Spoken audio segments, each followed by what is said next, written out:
আগন্তুক পঞ্চায়ত নিৰ্বাচনৰ বিৰোধী ঐক্য মঞ্চক উমৈহতীয়াভাৱে অৱতীৰ্ণ হোৱাৰ পোষকতা ৰাজ্য দলৰ সভাপতি অখিল গগৈ।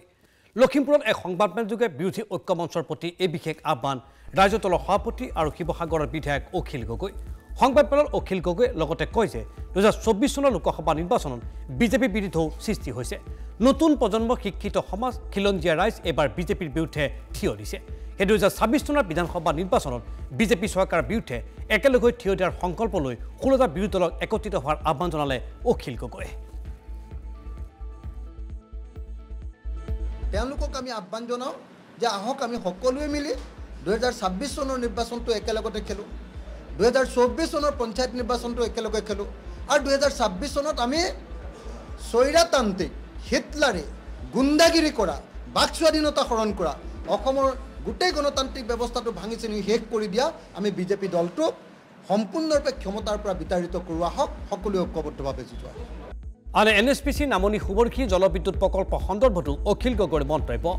অসমৰ স্বাৰ্থত নামনি সুবনশী জলবিদ্যুৎ প্ৰকল্পটো সম্পূৰ্ণকৈ বন্ধ কৰি দিব লাগে।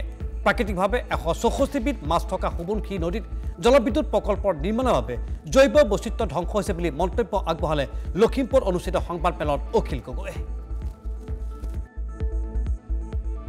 আপোনালোকে সকলোৱে জানে যে ৰাইজৰ দলে নামনি সুবনশীৰ জলবিদ্যুৎ প্ৰকল্পটো ভাঙি দিয়াটো বিচাৰে। কৃষক মুক্তি সংগ্ৰাম সমিতিও বিচাৰে, ছাত্ৰ মুক্তি সংগ্ৰাম সমিতিও বিচাৰে আৰু আমি ৰাইজৰ দলেও সদায় কৈ আহিছোঁ যে অসমৰ স্বাৰ্থত, অসমবাসী ৰাইজৰ স্বাৰ্থত, অসমৰ নদী আৰু অসমৰ সম্পদ ৰক্ষাৰ স্বাৰ্থত, অসমৰ পৰিৱেশ ৰক্ষাৰ স্বাৰ্থত নামনি সুবনশীৰ জলবিদ্যুৎ প্ৰকল্পটো সম্পূৰ্ণৰূপে বন্ধ কৰিব লাগে।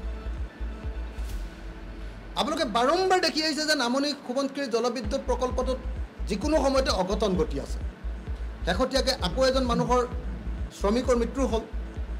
এতিয়ালৈকে নামনি সুবনশীৰ জলবিদ্যুৎ প্ৰকল্পত কিমান শ্ৰমিকৰ মৃত্যু হ'ল? 15জন শ্ৰমিক এতিয়ালৈকে নামনি সুবনশীৰ জলবিদ্যুৎ প্ৰকল্প কাম কৰি থাকোঁতে মৰি গৈছে। 15জন মানুহৰ মৃত্যু ঘটিছে।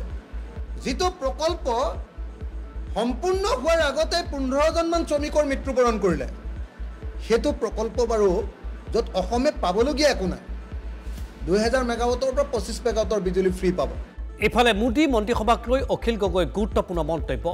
অসমৰ স্বাৰ্থত প্ৰদান কৰা হোৱা নাই মন্ত্ৰিত্ব। পবিত্ৰ মাৰ্ঘেৰিটাক মন্ত্ৰিত্ব প্ৰদান কৰি ক্ষমতাকেন্দ্ৰিক পৰিচয় দাঙি ধৰিলে ভাৰতীয় জনতা পাৰ্টীয়ে। বিজেপিৰ পৰিণতাৰ নাই কোনো স্থান। মন্ত্ৰিত্ব প্ৰদানেৰে এই কথা প্ৰতিফলন কৰিলে ভাৰতীয় জনতা পাৰ্টীয়ে।